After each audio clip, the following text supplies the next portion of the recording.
crushing goals in 2023. And today I'm touching on, I'm going to say, a slightly sensitive topic, which is trusting yourself.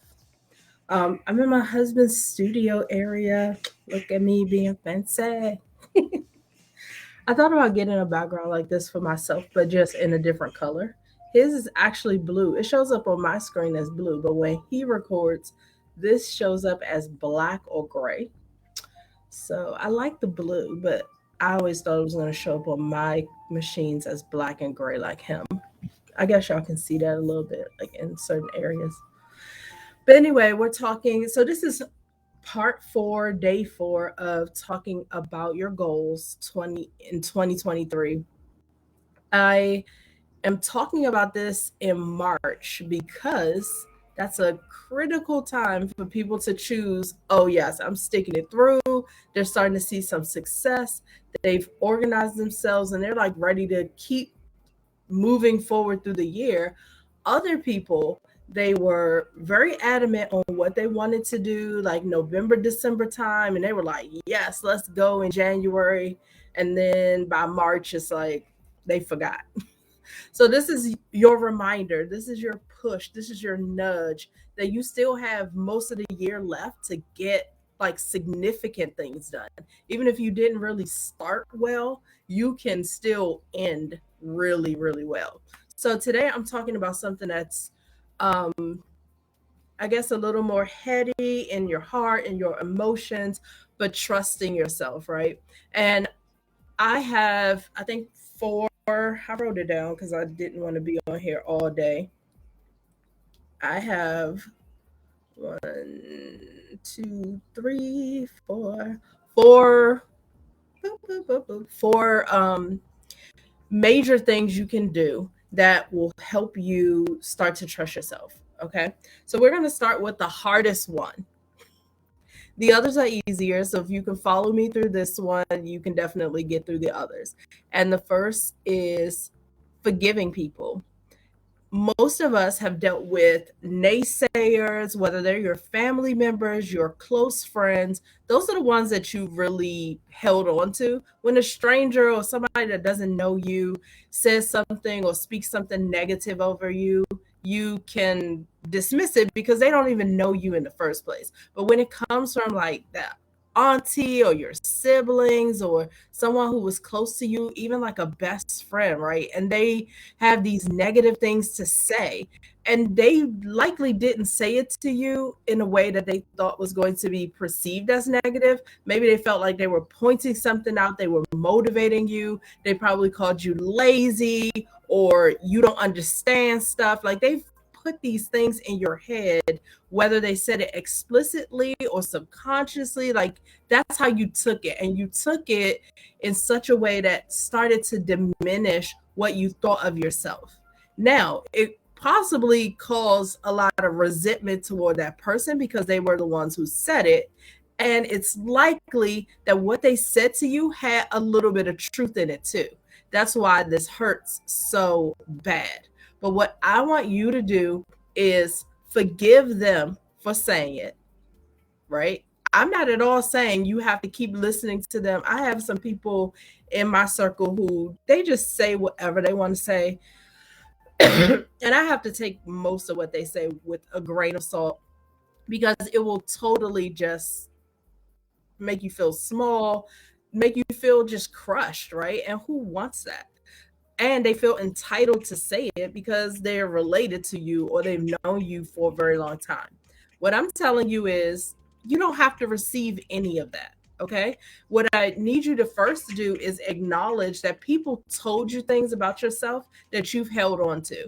Whether you believe you held on to it or not, while I'm talking, you're thinking of those things, which means you held on to it.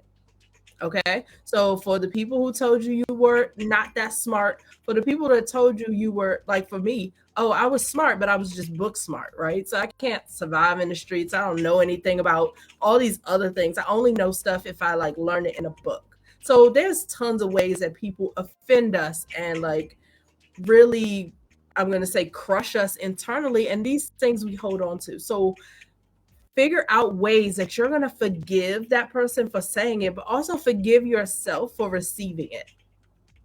That was the part that was hardest for me because I knew some of it came with a grain of salt. Like I knew I was very book smart, and in a lot of other things it just frustrated me so much because I couldn't just write the plan and I couldn't just learn it, right? You know, like babies, for example. You read all this stuff about what it's going to be like to be a parent. You don't know what it's going to be like exactly. You can be prepared with the right equipment, but that child is going to need something from you, and you're a different person than the author of that book you read, right? So you can get guidance, but you're not going to know everything. And so in cases where I didn't know everything, I just felt terrible. So all those people were like, oh, you're just book smart and you're just this and you're it felt real, it felt true, and I should not have held on to that because those were barriers that I had to crush and break down when I wanted to be in business, when I wanted to do all kinds of things, be a parent for the first time, right? So you have to forgive the people who spoke those negative things over you, acknowledge that they were spoken over you. You can decide however you want to handle this, like thinking that that person's ignorant, whatever, it doesn't matter. The point is, you have to confront it and you have to say, I am not what other people say that I am, and forgive them for even saying it. Forgive yourself for even receiving it. So I told you I was starting with the hardest one because I can definitely go all in on how we forgive, how we let it go, how we know we've let it go. But we're talking about crushing our goals. So I'm challenging you to dig a little deeper into that forgiveness. It is so valuable, and it is often why we are held back with so many things because we haven't forgiven and we're holding on to too much, and you just don't have the capacity for the new thing in your life. So that's number one. Number two, a little bit easier. These are going to get progressively easier, right? Number two is removing people who are stagnant. If you're ready to move, if you're ready to build, even if you're ready to lose weight and your friend group is all about that Pizza Hut life or buffets or all kinds of stuff that you know you shouldn't be doing, you can remove the social side of people. You can remove people like permanently, but the reality is you definitely have people who are holding you back, even if they're not aiming at holding you back, because they are making being lazy, doing nothing, or at least not pursuing the same type of goals you are. They're making that look really attractive, and you're constantly being pulled back in. So I'm going to challenge you to let it go. Even if you need to say, I can only talk to these people on the phone, I cannot go out with them because I need to eat better, and they eat trash like all the time. Every time I go visit them, they got fried chicken, they got this, they got that. I just can't be around it. I need to remove myself. So remove yourself from people who are causing you to stray from the path that you want to be on. In the same vein, I'm going to say include people that want to or that are pursuing the same things. Like as I pursue being an entrepreneur, or even let's go to being a bakery owner, I met other bakers. Why? Because they know exactly what I'm going through. When I have challenges or I need something, they understand. I don't have to give all this backstory, nothing like that. They know exactly what's going on. So it helped me and encouraged me to stay in this path, to move forward, to learn and grow in my current position if I wasn't around people that were pulling me backwards. So point number two is removing the people who are stagnant. Okay. They're not helping you at this stage of your life, and they're definitely not helping you move forward to your goals. So we're going to remove them. And again, I can dive deeper into that, and maybe we will, but not for today. Number three.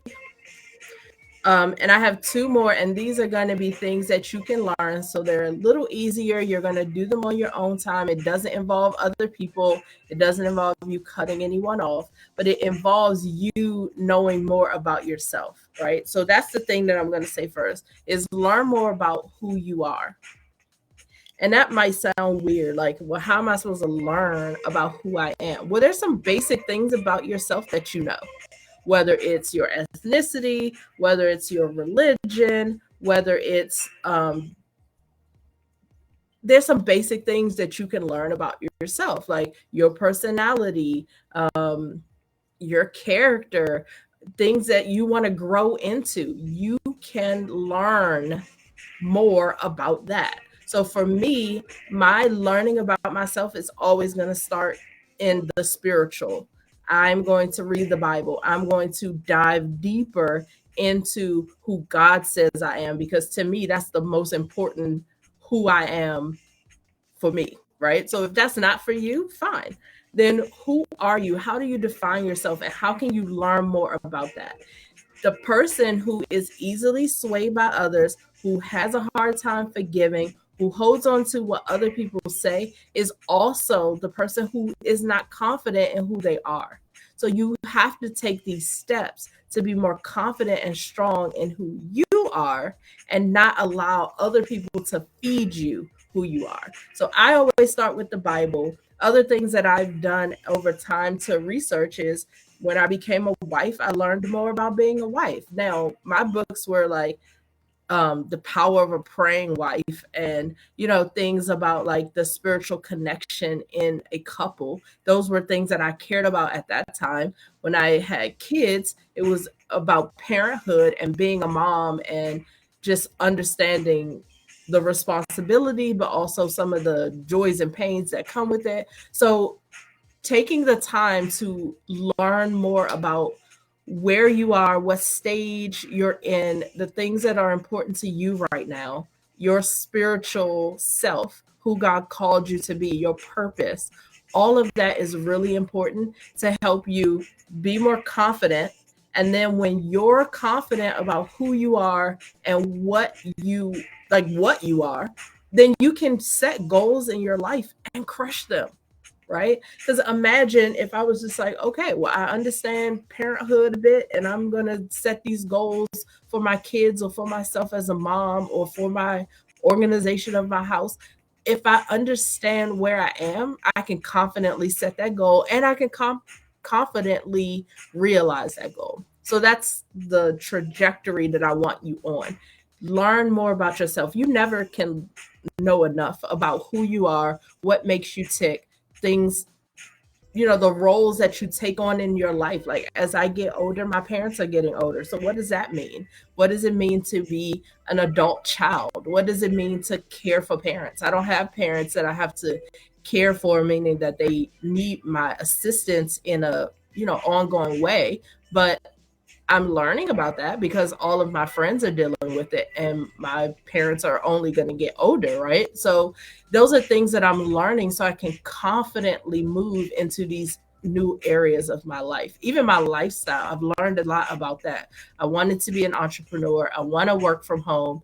There are ways that you can work from home more efficiently. So all of those little things, as you break down who you are, what you stand for, your lifestyle, the stages that you're in, learn about them. Be more confident in those things that are about you. And last but not least, the thing that's going to help you, which I find to be so crazy that people don't even start here, is learning more about your industry. How are you going into something new and you're not becoming a student of that thing? You should be learning about everything you can get your hands on that relates to the industry that you want to be in, or the industry that you're in, right? So, for example, in my years of baking, um, I decided very early on that I wasn't going to dive into gluten free and sugar free and all these things, because it just required a different skill, a different mindset, different baking. And that was a whole rabbit hole that I didn't really want to go down. Did I learn how to do it? Yes. Did I do it for certain clients? Yes, but I did not offer it as a regular ongoing thing because it was too different. But I knew that. So therefore, I wasn't caught off guard when a client comes up to me and they're like, oh, I want this, that, and the third. But If they had a wedding and their mother is diabetic, I'm not going to tell that bride, no, I'm not going to make you some um what is it, sugar-free cupcakes for your mom. Like, I'll make some. Or if I didn't want to make it at all, I had a referral. But that's me knowing my industry. And in the cake world, there was so much to learn. All the different ways you can make cakes, all the different ways you could decorate the cakes, all the ways you needed to learn how to transport, ways to handle your kitchen staff, managing a team. Um, I mean, so many avenues, right? And because I became a professional, not just because I was making money, but because I was learning my industry, learning my craft. I took classes all the time. I was doing this for lots of years, you guys, over 13 years, and I was still learning up until the end. So decide that you're going to be a student in your industry. You're going to learn, you're going to consume, because it makes you better and stronger at what you're doing. You can't make decisions about how you're moving forward, how you're crushing your goals, if you don't even understand the industry that you're in. You don't even understand the profession. You don't understand the ins and outs of how other people are doing this, so that you can then have your own proprietary or custom way of doing it for your business. So that's my encouragement for you guys today, is trusting yourself. And the ways you're going to do that is, one, you're going to forgive people who spoke negative things over yourself, and you're going to forgive yourself for even receiving it. Number two, you're going to remove stagnant people, because they're not helping you move forward. And I'm not saying you have to just get rid of them. Some people you can't get rid of, but you can stop including them in your daily life, in your social life, whatever you need to do. But start also surrounding yourself with people who are moving forward in the way that you're trying to move forward. Number three is learning about yourself. You can never do that enough. And it builds your confidence. It helps you understand what you should be able to stand firm on. And then last but not least is learning your industry. Be an expert. Like, whatever you're setting out to do, be the expert of that thing. All right, it's a Saturday. We're at day 4. If you have not watched the previous days, you can go back. I hope this is encouraging to you guys. I don't want to see you quitting, not in March, when you have a full year left, or most of the year left, to still get a lot of things done. You guys have a great day. Enjoy your weekend. Peace out.